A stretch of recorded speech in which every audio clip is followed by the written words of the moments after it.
안녕하세요. 반갑습니다. 저는 올해 72세가 된 할줌바예요. 저희 둘째 며느리가 그러는데 요즘 다들 젊은 할머니를 할줌마라고 부른다면서요?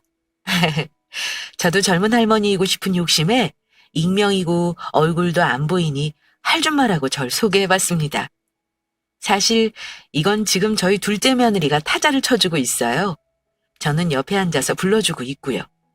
요즘 할머니들은 다 컴퓨터도 잘하고 스마트폰도 잘 쓰고 한다는데 전 평생 떡집에서 떡만 만들던 사람이라 그런가 영 어렵네요. 그래도 요즘은 손주들 덕분에 스마트폰 사용법도 익히고 얼마 전엔 커피숍에 가서 키오스크도 이용해 계산도 해봤습니다. 더불어 적립이란 것도 했고요. 그래도 아직 컴퓨터는 많이 어렵긴 합니다.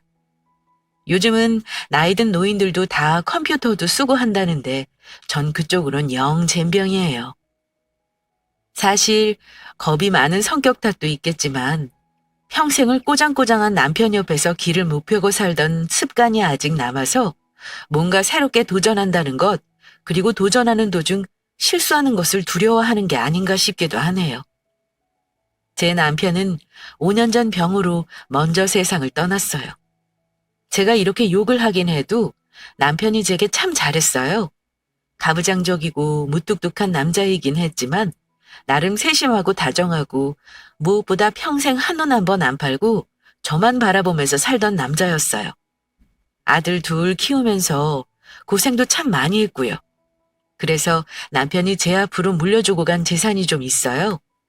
오늘은 제가 이 재산과 죽은 남편에 얽힌 저의 신기한 경험을 좀 들려드릴까 하고 이렇게 둘째 며느리에게 대피를 신청하게 되었습니다. 제가 워낙 자주 보던 채널이라 그런지 좀 긴장되긴 하네요. 이 사연이 뽑힐지 뽑히지 않을진 모르겠지만 최대한 재미있게 이야기를 한번 해보도록 하겠습니다. 말주변이 없는 저를 너그러이 이해해 주시고 들어주시면 감사하겠습니다. 저는 25살에 남편과 결혼했어요. 흔한 중매로 만났는데 남자가 인물은 별론데 참 성실하더라고요. 그런 남편의 성실함 하나 믿고 전 두 번째 만남에서 결혼을 결심하게 되었죠. 남편은 그때 당시 방앗간을 했어요. 꽤 잘 사는 집 아들이었던 남편의 부모님이 결혼하고 차려주신 거였죠. 규모는 작았지만 남편은 꽤 성실했습니다. 저희 부부는 새벽 4시에 일어나 방앗간으로 출근했고 늦은 밤이 되어서야 집으로 돌아왔어요. 방앗간에 작은 부엌을 두고 아침, 점심, 저녁을 거기서 해결할 만큼 저희 둘은 참 열심히 살았죠. 두 사람이 궁합이 잘 맞았는지 운대가 잘 맞았는지 처음엔 작은 방앗간으로 시작했던 구멍가게를 조금 넓히게 되고 나중엔 떡집을 겸하게 되고 떡집이 입소문이 나면서 그 주변 지역에선 꽤 이름 있는 떡집으로 자리 잡아갔습니다. 소규모의 떡집은 곧 큰 상가 한 채를 통째로 쓸 만큼 커졌습니다. 평일 주말 할 것 없이 밀려드는 주문에 가게는 북적였고 저희 부부는 건물을 올릴 만큼 많은 돈을 벌게 되었죠. 저희 부부가 첫 건물을 올린 것이 첫 애가 중학교 들어갈 무렵이었으니 아마도 결혼하고 17년 되고서였나 봐요. 하여튼 저희는 그때도 밤낮 없이 일했습니다. 인부를 쓰긴 했지만 저희가 직접 만드는 것과 맛이 다르기에 그 맛을 유지하기 위해 밤낮 없이 최선을 다했고 저희 떡집은 다른 지역에서도 주문을 할 만큼 유명해졌죠. 그렇게 시간이 지나 저희 건물은 한 채에서 두 채가 되고 두 채에서 세 채가 되었습니다. 그렇게 고생을 하는 사이에 저희 부부 사이는 어땠냐고요? 성실함이 장점이었던 남편은 참 많은 단점을 가진 사람이었습니다. 낭만적이거나 자상하다거나 하는 것은 기대도 못했고요. 아침엔 일어나면 물을 떠다 받쳐야 했고 삼시세끼 꼭 갓 지은 쌀밥을 대령해야 했어요. 그렇게 아침 저녁으로 고생한 부인에게 고맙다는 말, 수고했다는 말, 피곤하지라는 따뜻한 위로 한번 건넨 적 없는 정말 가부장, 그 자체인 남자였죠. 지금 생각하니 그래 다른 사람들처럼 밖에서 술 안 먹고 바람 안 피우는 게 어디냐 하며 그 무뚝뚝함을 참고 살았던 세월이 참 기네요. 그런데 남편은 제가 원하지도 생각지도 않던 방법으로 그 긴 세월을 보상해 주었습니다. 제가 45살이 되던 해였어요. 무심하게 툭 제게 서리봉투를 건네더군요. 여보, 이게 뭐예요? 아, 보면 몰라? 퉁명스럽게 던진 말에 봉투를 열어보았습니다. 그 봉투엔 무슨 서류가 산더미처럼 들어있었는데 열어보니 대충 건물과 집 그리고 가게를 모두 부부 공동명의로 돌려놓은 문서였어요. 사실 어차피 요즘 같은 시대야 소송하면 그 재산 모두 분할받을 수 있지만 저희 때는 그랬나요? 그냥 안 주면 못 받는 거고 그런 줄만 알고 살았는데 사실 이혼할 마음도 없었지만 남편의 그런 행동이 제게는 큰 선물 같았어요. 마치 저를 믿고 한 사람의 동반자로 인정하고 있다는 속뜻이 들리는 것만 같았죠. 지금까지 고생한 것이 고맙다는 남편의 무뚝뚝한 마음 표현 같아 하염없이 눈물만 흐르더군요. 저는 그 서류를 잡고 펑펑 울었어요. 그러자 남편이 아, 왜 울고 난리야? 하더니 제 곁으로 와서 그러더군요. 그동안 고생 많았어. 우리 조금만 더 고생하자고. 애들 다 키우고 장가 보내고 나면 시골에 별장도 짓고 당신 좋아하는 채소도 키우면서 응? 살면 좋지 않겠어? 더듬더듬 말하는데 남편의 딱딱한 마음속 진심이 어찌나 따뜻했는지 지금도 잊히지 않습니다. 알겠어요. 우리 꼭 그렇게 살아요. 저는 그리 말하며 눈물을 닦고 환히 웃었죠. 그 후에도 저희는 정말 최선을 다해 살았어요. 밤낮 없이 일하고 아이들을 바르게 키우기 위해 노력했습니다. 그렇게 시간이 흘렀고 장성한 두 아들은 1년 텀을 두고 나란히 결혼하게 되었어요. 첫째 며느리는 똑부러졌어요. 꽤 똑똑하고 야무진 구석에 있는 아이였어요. 워낙 배운 것도 많고 아는 것도 많은 아이였는데 성격은 좀 여우 같은 면이 있었죠. 가끔 와서 애교도 피우고 뭐 사달라고 어리광도 떨고 마치 막내딸같이 살가운 구석이 있는 애였어요. 반면 둘째는 좀 곰 같고 수터분한 애였어요. 대신 묵묵하고 무거웠죠. 첫째와 둘째 며느리가 바뀌었으면 참 좋았겠다 싶을 만큼 두 며느리가 참 달랐어요. 그래도 뭐 어때요? 어떤 며느리든 아들과 잘 살아주면 감사한 거죠. 저희 부부는 둘 다 내 자식 하나 더 생긴다 생각하고 제 자식처럼 아끼며 살자고 다짐했습니다. 그렇게 둘째의 결혼식을 마친 날 밤, 남편은 몇 년 동안 한 번도 꺼낸 적 없던 이야기를 다시 꺼냈습니다. 그때 약속했던 거, 땅 샀어. 전 하도 오래전 일이라 까맣게 까먹고 있었지 뭡니까? 그래서 제가 물었죠. 뭔 말이에요? 우리 늙으면 집 지어서 내려가기로 했잖아. 그거 땅 샀어. 아주 넓어. 곧 건축업자 만날 건데 평소에 당신 살고 싶었던 집 있으면 사진이나 몇 장 보내보든가. 건축가한테 뭐 말이라도 해보게. 무뚝뚝하고 거친 말 끝에 절 생각하는 진심이 느껴졌어요.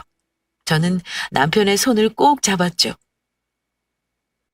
난 어디든 좋으니까 당신 원하는 집에서 살아요. 대신 나 마당에 작은 정자 하나만 지어줘요. 거기서 당신이랑 고스톱이나 치면서 살게. 남편은 쑥스러운 듯이 웃더니 그러더군요. 지금까지 고생 많았네. 일에 미쳐 사는 것 같던 남편은 거짓말처럼 가게들을 정리하기 시작했습니다. 정말 이제 진짜 편안할 날만 남았다고 생각했죠. 그런데 불행은 꼭 가장 행복하기 직전에 찾아오더군요. 바로 남편의 대장암 소식이었어요. 병원에선 손 쓰기엔 너무 늦었다는 말이 돌아왔습니다. 길어야 6개월이라는 시한부 판정을 받게 된 거죠. 하늘이 무너지는 기분이었어요. 이제 편히 살 날만 남았다고 생각했는데 갑자기 병원이라니. 남편이 너무 가엾고 혼자 남겨줄 저도 너무 가여웠죠. 하지만 남편은 꿋꿋했습니다. 혼자 뭔가를 정리하는 시간을 가지더니 덤덤하게 병원으로 들어갔죠. 병실에 누운 남편을 바라보며 눈물을 뚝뚝 흘리는 제게 그러더군요. 울지 말어. 당신은 억울하지도 않아요? 그렇게 열심히 살았는데. 그러자 남편이 그러더군요. 사람 다 죽는 거야. 그냥 좀 더 빨리 가는 거지. 난 남은 시간 자네랑 좀 즐겁게 보내다 가고 싶어. 이렇게 우는 거 말고. 슬펐지만 남편의 말이 맞았죠. 그래서 결국 전 남편의 말을 따르기로 했어요. 눈물을 닦고 밝게 웃어 보였죠. 저는 남편을 옆에서 살뜰히 간호했어요. 늙은 몸에 지치기도 했지만 남편의 곁을 떠나고 싶지 않았습니다. 그런데 참 그날 밤은 기분이 이상했어요. 한밤중에 잠에서 깨어난 남편이 절 부르더군요. 여보, 준철이 엄마. 전 잠시 붙였던 눈을 뜨고 남편의 상태를 살폈습니다. 늘 골골대던 남편의 컨디션이 무척 좋아 보였어요. 여보, 오늘은 좀 기운이 나요? 응, 아주 좋아. 나 메론 좀 깎아다 줘. 이 밤에 갑자기 무슨 과일인가 싶었지만 통 뭘 먹지 못하던 남편이 갑자기 음식을 찾으니 반가운 마음이 앞섰습니다. 아유, 잠깐만 기다려요. 저는 정성스럽게 메론 한 통을 깎아와 남편에게 내밀었고 남편은 메론 한 통을 혼자 싹 다 먹어치웠습니다. 아이고, 배부르다. 입을 쓱 닦은 남편이 저를 바라보며 그러더군요. 여보, 나 죽으면 절대로 재산 애들 주지 마. 갑자기 그게 무슨 말이에요? 죽는다니. 어허, 울지 말고 내 말 잘 들어. 죽기 전에 애들한테 재산 양도하거나 나눠줄 생각 절대로 하지 말란 말이야. 왜요? 내가 그 고생한 게 다 자식들 잘 살게 하려고 한 건데. 그러자 남편이 그러더군요. 간밤에 꿈을 꿨는데 새끼 여우들이 떼지어 몰려와서 당신을 물어뜯더라고. 내가 영 기분이 안 좋아서 그러니까 그냥 내 말 듣고 그렇게 해. 이거 꼭 지켜야 해. 남편은 뜨뜻미지근한 제게 새끼손가락을 걸어 약속까지 받아내고야 다시 자리에 누웠습니다. 그리고 그날 새벽 남편은 7개월의 투병 끝에 세상을 떠났습니다. 그 대화가 마지막인 줄 알았다면 좀 더 잘해줄 걸, 몇 마디 더 할 걸. 저는 정말 깊은 슬픔과 후회에서 헤어나올 길이 없었습니다. 평생 동지이자 동료이자 친구이자 남편이었던 사람이 한순간에 사라져버린 거니까요. 그렇게 한평생 고생만 하다가 간 남편이 야속하기도 하고 불쌍하기도 하고 저는 한 달을 그렇게 집에 틀어박혀 눈물만 흘렸던 것 같아요. 그 사이 남편의 모든 재산은 공동 명의자인 저의 소유가 되어 있었고요. 그런데 제가 집에만 틀어박혀 산 지 한 달쯤 되었을 때였습니다. 집으로 큰 며느리가 찾아왔더군요. 손에는 먹을 것을 잔뜩 들고요. 어머니! 오냐, 그래. 우리 큰 며느리 왔구나. 기분은 좀 괜찮으세요? 좀 살만하면 힘들고, 살만하면 힘들고 그렇구나. 아이, 그렇지요. 안타까워하는 큰 며느리에게 애써 웃으며 안부를 물었습니다. 그래, 넌 요즘 어떻게 살고 있어? 요즘 정신이 없어서 동 들여다보지도 못했네. 그러자 큰 며느리가 기다렸다는 듯이 말하더군요.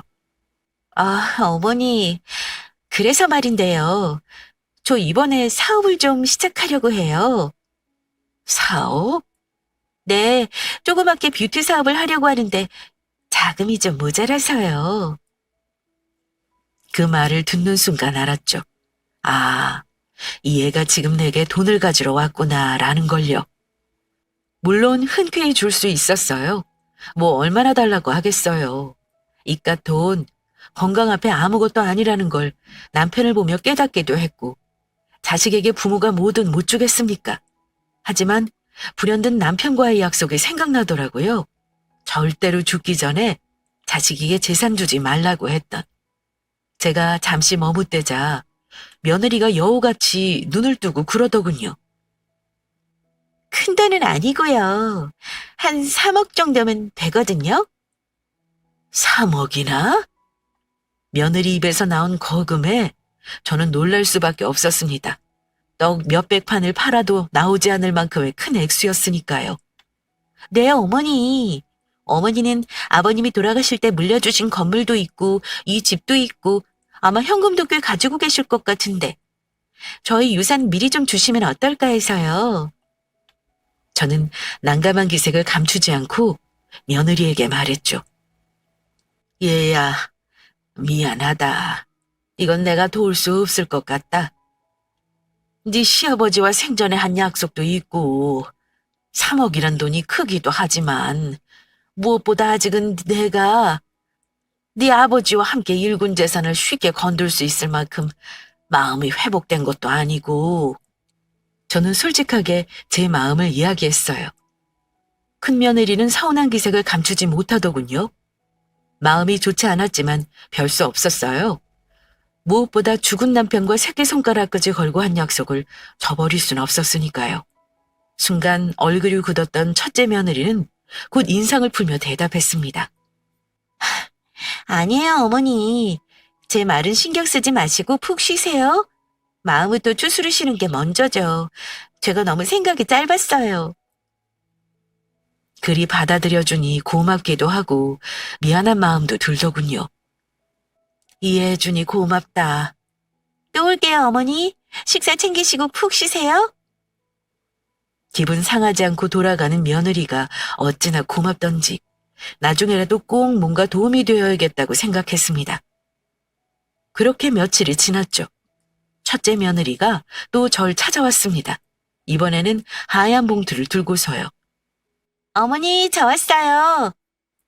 그래. 웬일이야? 큰 며느리가 제 손을 잡아 끌며 소파에 앉히더군요. 그리고는 하얀 봉투를 꺼내 건넸습니다. 어머니, 제주도 여행권이에요. 호텔까지 모두 예약했으니까 저랑 여행 가요. 여행? 네네. 저랑 어머니랑 둘이만 여행 간 적 없잖아요. 갑자기 이건 왜... 그러자 큰며느리가 곱게 눈을 접으며 웃더군요. 저번에 어머니랑 대화하는데 기분이 너무 안 좋더라고요. 어머니가 너무 힘들어하시는 것 같은데 뭘 해드릴 수 있는 게 없으니 그래서 어머니 기분 전환 시켜드리려고요. 내일인데 같이 가세요. 네? 저는 내키지 않았습니다. 사실 남편과 사별한 지 채 한 달밖에 되지 않아 여행이라니 좋은 것을 보고 맛있는 것을 먹으며 웃고 싶은 기분이 아니었죠. 어머니, 저랑 가요. 네? 네? 그러나 큰 며느리의 마음은 무시할 수가 없었습니다. 그래서 흔쾌히 허락했죠. 그래, 그러자꾸나.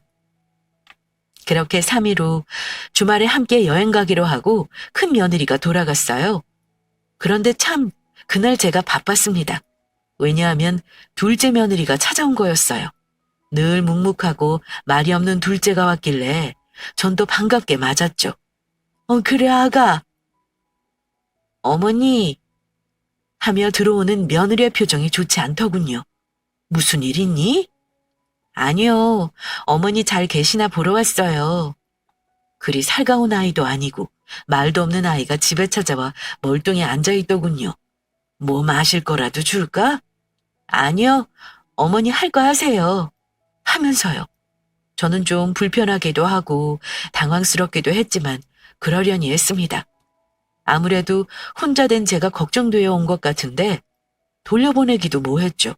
전 둘째 며느리와 함께 식사도 하고 TV도 보며 시간을 보냈습니다. 둘째는 그날 절 가만히 바라보고 쳐다보고 뭔가 관찰하는 것 같다가 밤늦게야 자리에서 일어섰습니다. 이제 가볼게요, 어머니. 그래, 종종 놀러 와. 네. 근데 어머니, 뭔가 할 말이 있는 것처럼 망설이더군요. 그래. 뭐 할 말 있니? 둘째 며느리는 한참을 뜸을 들이다 힘겹게 입을 열었어요. 다른 건 아니고요. 형님이요. 형님? 첫째 말이니? 네. 형님 좀 조심하세요. 그게 무슨 소리야? 하다가 큰 며느리가 얼마 전에 제게 돈을 빌리러 왔던 게 생각나더군요. 이 속 깊은 애가 그걸 어찌 알게 되어 걱정돼서 온 거구나. 그제야 둘째가 왜 와서 하루 종일 제 곁에 붙어 있었는지 이해가 가더군요. 무슨 소린지 알겠다. 걱정하지 마라. 고맙다. 아신다고요? 응, 그래 알아. 아, 그럼 다행이고요. 그럼 저 걱정 안 하고 갈게요. 그래, 싱겁긴. 그렇게 둘째가 집으로 돌아갔고 전 늦은 밤이 되어서야 잠에 들어왔습니다. 그렇게 3일이 지났어요. 큰 며느리와 함께 제주도로 가기로 한 날이었죠. 곱게 차려입은 큰애가 절 데리러 집 앞까지 왔더라고요. 그렇게 전 큰 며느리와 제주도 여행을 했어요. 물론 마음 한쪽이 무척 무겁고 불편했지만 티를 내지 않았습니다. 오히려 더 웃고 즐겁게 시간을 보냈죠. 이렇게까지 신경 써준 며느리에게 고마운 마음에서였습니다. 이틀간의 여행을 잘 마치고 돌아왔어요. 큰 며느리는 아쉽다며 집에서 함께 잠을 자겠다고 하더군요. 혼자 있을 큰아들과 손주들이 걱정되었지만 며느리의 마음이 고마워 절대 거절하지 못했어요. 그리고 전 피곤해서 곤히 잠들었죠. 그렇게 다음 날이 되었고 큰 며느리는 집으로 돌아갔어요. 그렇게 다음 날이 되었습니다. 저녁 시간에 두 아들내외가 찾아왔더군요. 저는 예고에 없던 방문에 놀라 문을 열어주었습니다. 그런데 큰아들이 눈에 눈물이 그렁그렁 맺혀서 저를 끌어안더군요. 어머니! 그래. 이 시간에 너희가 다 무슨 일이니? 어머니, 치매라는 게 사실이에요? 큰아들이 묻자 큰 며느리가 눈가를 닦으며 그러더군요. 어머니가 어떻게 하시겠어요, 그걸. 제가 며칠 동안 어머니와 붙어 있으면서 목격한 건데. 치매라니. 전 갑작스런 말에 너무 황당해서 할 말을 잊고 서 있었습니다. 그러자 둘째 아들이 제 손을 잡으며 그러더군요. 어머니, 병원 가보세요. 일단 치매인지 아닌지 확인을 해야죠.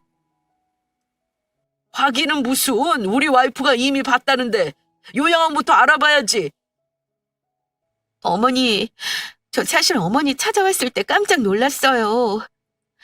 어머니 바지에 실례하셨는데 그걸 모르고 계셔서 놀라서 확인하려고 제주도를 함께 갔던 건데 역시나. 저는 어안이 벙벙했습니다. 전 너무도 멀쩡하고 아무렇지도 않은데 치매라니. 본인은 자신 치매라는 걸 모른다던데 혹시 그런 건가? 저는 털썩 그 자리에 주저앉아 버렸죠.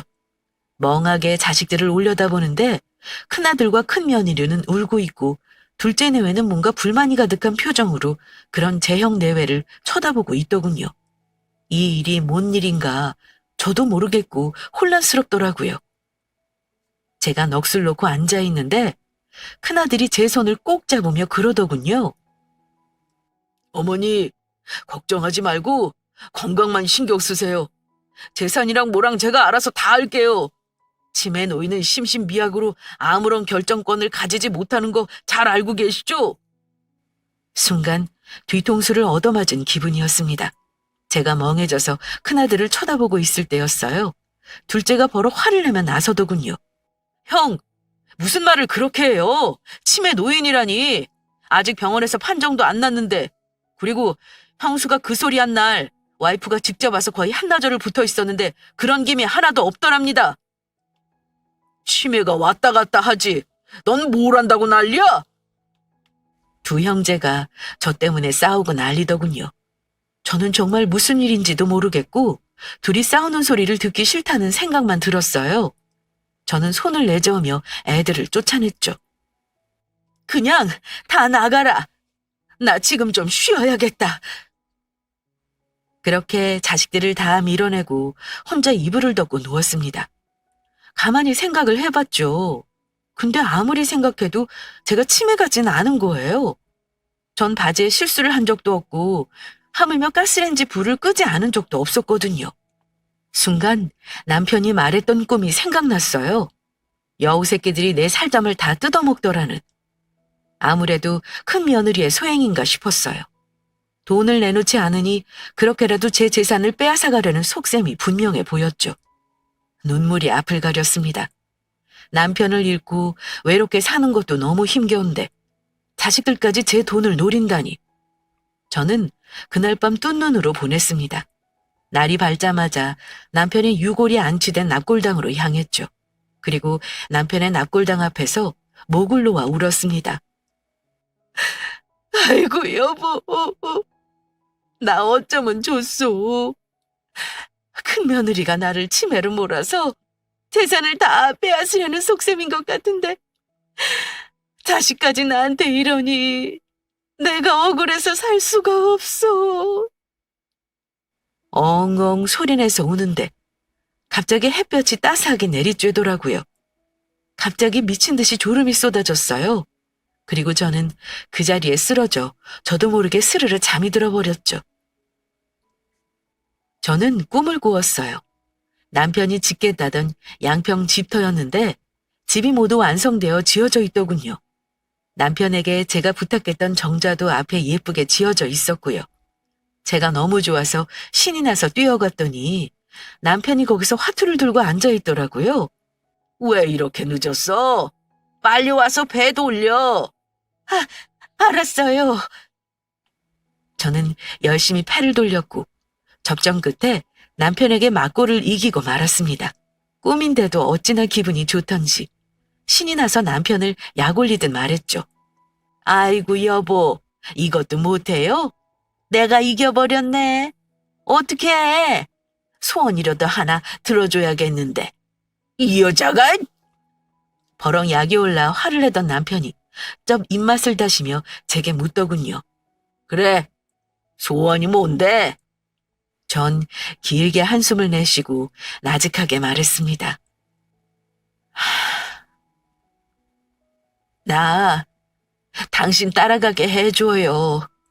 그러자 남편이 버럭 불같이 화를 내더라고요. 뭐야? 그게 무슨 소리야? 아주 혼쭐 나려고 또 정신을 못 차리고. 그 목소리가 어찌나 무섭던지 저는 등줄기가 오싹해지는 것을 느꼈습니다. 저는 한탄하듯 바닥을 쳤습니다. 정말 울분에 못 이겨 눈물을 뚝뚝 흘리며 말했죠. 아이고 여보, 난 당신이랑 같이 있고 싶어서 그렇지. 자식들이 나를 재산 때문에 치매로 몰고 가는데 그럼 난 어떻게 살아야 해요? 진짜 난 앞으로 어찌해야 되냐고요.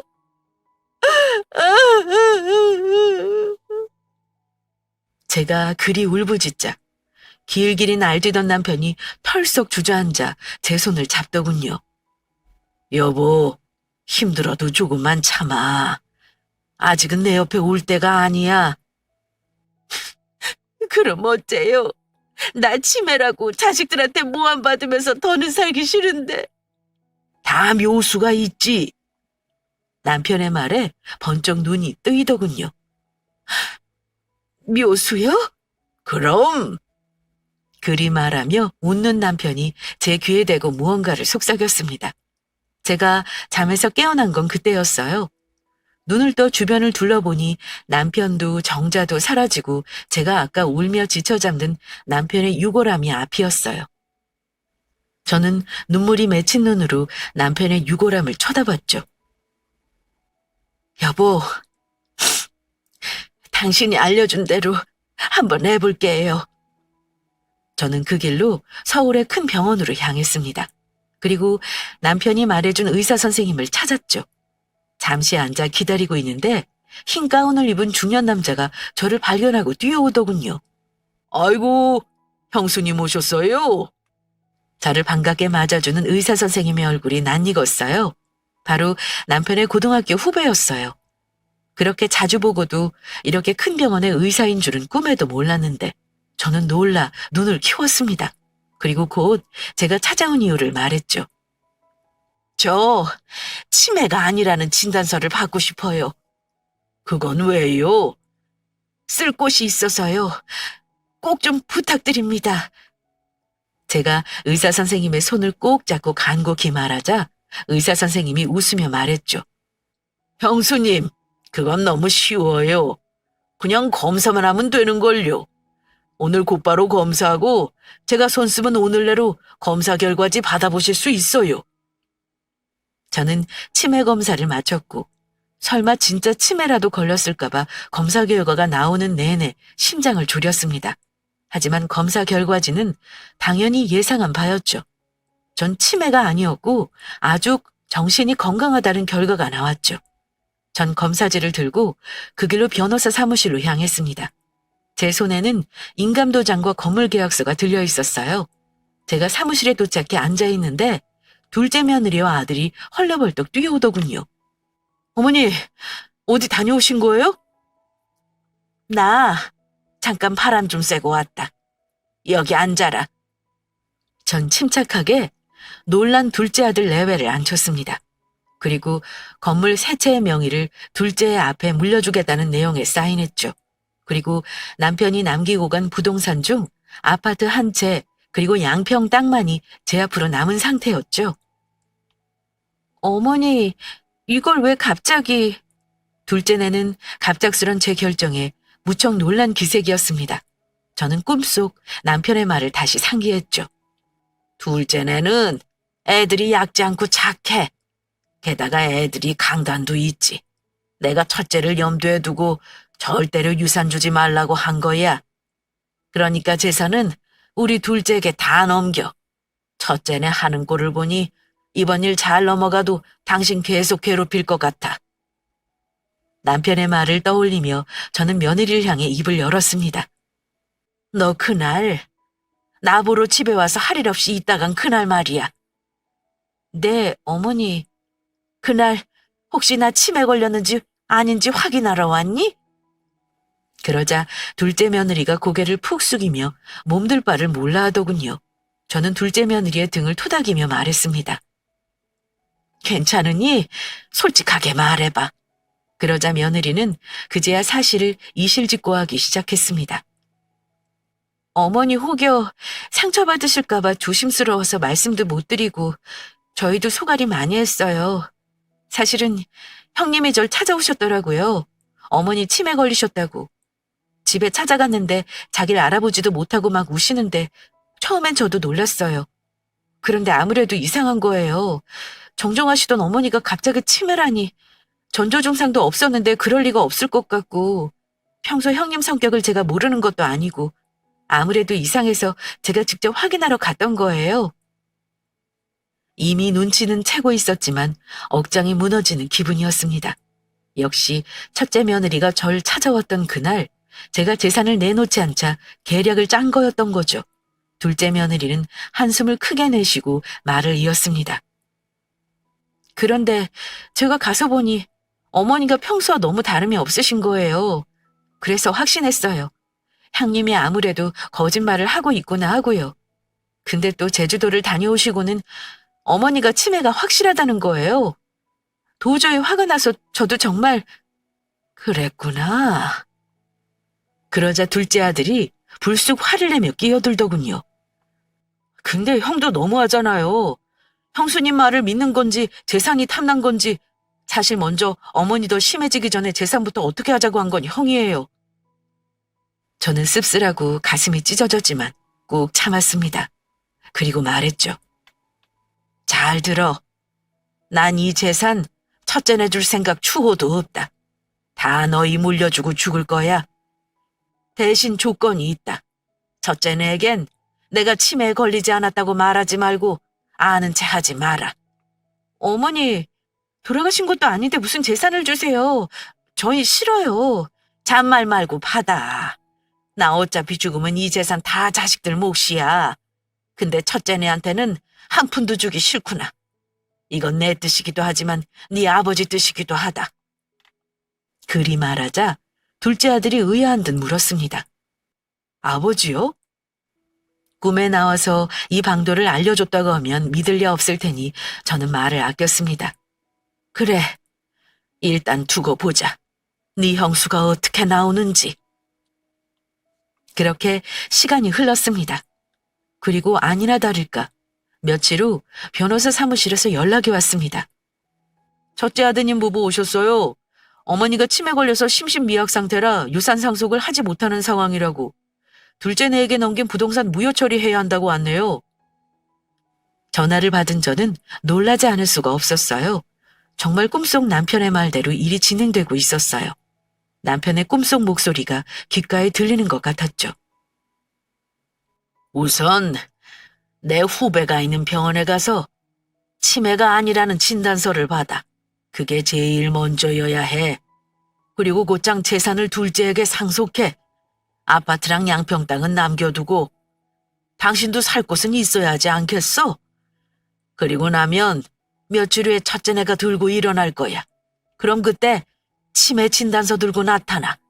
그리고 모든 게 남편 말대로 되었습니다. 세상에, 기가 막히더군요. 정말 모든 것이 꿈속 남편의 말한 대로 흘러간다니 신기할 따름이었습니다. 기다렸던 바였죠. 저는 자리에서 일어서 그 길로 변호사 사무실로 향했습니다. 사무실에서는 첫째 며느리의 고성이 들리고 있었어요. 아니, 치매 걸린 노인이 유산 상속한다고 하는데 그걸 덥석 공중해 주시면 어떻게 해요? 네? 심신미약 상태에 맺어진 계약은 무효 처리돼야 한다고요. 변호사니까 잘 아실 거 아니에요? 저는 며느리의 목소리를 들으며 사무실로 들어섰죠. 그리고 나지막한 음성으로 말했습니다. 너희 여기 있었구나? 제가 나타나자 첫째네는 당황한 듯 놀란 기색을 감추지 못하더군요. 어머니! 저는 당당하게 걸어갔습니다. 그리고 며느리와 아들을 내려다보며 말했죠. 내가 치매에 걸린 심신미약 상태면 유산 상속이 무효가 된다고? 그러자 첫째 며느리가 울상이 되어 그러더군요. 네, 어머니. 솔직히 너무하세요. 어떻게 치매에 걸리셨다고는 해도 그 많은 재산을 둘째네만 주실 수 있으세요? 저 사업한다고 돈 필요하다 때는 그렇게 매몰차게 딱 자르시더니. 저는 황당해서 웃음이 나왔습니다. 그래서 제가 말했죠. 그래서 내가 치매에 걸렸다고 거짓말했니? 네? 어머니가 잘 모르셔서 그러나 본데 그거 거짓말 아니에요. 어머니 저 기억도 못하시고 바지기까지 신뢰하시는 걸 똑똑히 봤다고요. 딱 잡아떼는 모습이 가증스러웠습니다. 그래? 전 여유롭게 웃으며 병원에서 미리 떼놓은 서류를 내놓았습니다. 그런데 어쩌니? 나 치매가 아닌데. 치매는 네가 걸린 것 같구나. 제가 확인서를 내밀자 첫째 며느리 얼굴이 사색이 되더군요. 너 날 아주 우습게 본 모양인데? 전 변호사님을 불렀습니다. 저 변호사 양반. 네, 말씀하십시오. 내가 무식해서 모르는데 며느리가 내 재산 노리고 날 치매로 몰고 간 이 사건 형사처벌 대상입니까? 재산 편취 목적으로 행해진 거짓말은 사기죄에 해당합니다. 들었니? 사기죄에 해당한단다. 제가 그리 말하자 큰아들과 큰며느리는 그제서야 제 앞에 납죽 엎드려 싹싹 빌더군요. 어머니, 죄송해요. 제가 잘못했어요. 한 번만 봐주세요, 네? 엄마, 제가 잘못했어요. 전 진짜 엄마가 치매 걸리신 줄 알고 그런 거예요, 네? 엄마! 어머니, 제발요. 그리 싹싹 제 앞에서 비는 모습에 마음이 약해졌습니다. 제가 아무리 그래도 어떻게 자식을 사기죄로 고소하겠어요? 하지만 그냥 넘어갈 일은 아니었습니다. 아이들을 다시 보고 싶은 마음도 들지 않았고요. 난 둘째네 재산 모두 물려주고 싶다는 마음 변함없다. 너희 다신 보고 싶지 않으니까 내 앞에 다시 나타나지 마. 앞으로 어떤 일이 있어도 니들에겐 국물도 없으니까. 그리 말하고 변호사 사무실을 나왔습니다. 사실 한편으론 시원하고 한편으론 속이 쓰리더군요. 꿈에 나타난 남편의 묘책 덕분에 저는 제 재산과 저를 지킬 수 있었던 거예요. 정말 고맙고도 신기한 일이 아닐 수 없었어요. 그렇게 저의 치매 사건은 일단락되었고 첫째네는 아직도 한 번씩 저희 집 앞에 찾아와서 싹싹 빌며 울다 가고는 했어요. 지금도 그렇고요. 가끔 제가 마음이 약해질 때면 아직도 남편이 제 꿈에 찾아와요. 그리고 말하죠. 여우 새끼들한테 살 뜯어먹길 생각하지 말고 마음 단단히 먹어. 그럼 전 대꾸해요. 그래서 난 당신 곁에 언제 갈 수 있는데요? 그럼 남편이 그러죠. 내가 당신한테 못해준 게 해주고 싶은 게 너무 많았는데 눈을 감았어. 그거 다 하고 둘째한테 대신 다 받고 오려면 아직 한참 멀었어. 당신은 누릴 거 다 누리고 천천히 와. 늘 저는 베개를 적시며 잠에서 깨어난답니다. 그런데 얼마 전에 남편이 또 꿈에 나왔어요. 양평집이었는데 정원이 아주 예쁜 꽃이 피었더라고요. 거길 거닐던 남편이 절 바라보며 환히 웃으며 그러더군요. 이 꽃이 당신을 닮아 아주 예뻐.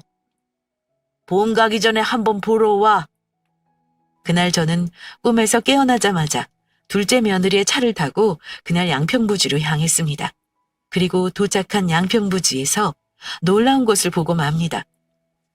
언제부터 지었던 건지 다 지어진 새 집이 눈앞에 있었어요. 제가 가지고 싶다던 정자도 아주 예쁘게 잘 지어져 있었고요. 눈물이 앞을 막았습니다. 제가 흐르는 눈물을 주체하지 못하고 입을 틀어막을 때였습니다. 막 공사를 마무리하고 집 밖으로 나오던 건축가가 절 보고 아는 체를 하더군요. 사모님 맞으시죠? 네. 절 어떻게 아세요? 돌아가신 사장님이 사진 보여주셨어요. 이렇게 예쁜 여자가 살 집이니까 세상에서 제일 예쁘게 지어달라고. 정말 사진처럼 고우시네요. 저는 그 자리에 주저앉았습니다.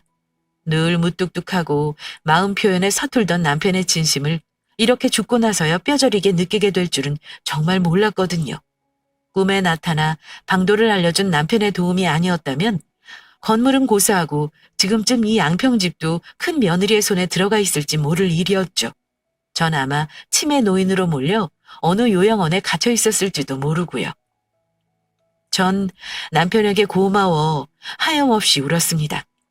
남편이 그립고 보고 싶은 만큼 눈물을 다 쏟아내고 집으로 돌아왔어요. 그리고 곧장 아파트를 처분하고 양평집으로 들어왔어요. 여긴 옆에 냇가도 있고 앞엔 텃밭도 있고 이웃 주민들도 재미있어 외롭지 않게 잘 지내고 있어요. 일주일에 한 번 절 잊지 않고 찾아와주는 저희 둘째네도 있고요. 남편이 날 위해 지어준 집에서 이렇게 한평생 남편의 마음을 느끼면서 살다가 남편의 곁에 가는 것도 나쁘지 않을 것 같습니다. 이 모든 순간과 행복이 남편이 절 위해 마련해준 선물이겠죠. 여보, 조금만 기다려요. 당신이 나한테 못해줬던 모든 것들을 다 해보고 다 누려보고 당신 곁으로 갈 테니까. 고마워요. 그리고 많이 많이 사랑해요. 나이 들어 주책인가요? 좀 부끄러워서 서둘러 글을 마무리하겠습니다. 제 긴 사연 들어주셔서 감사합니다.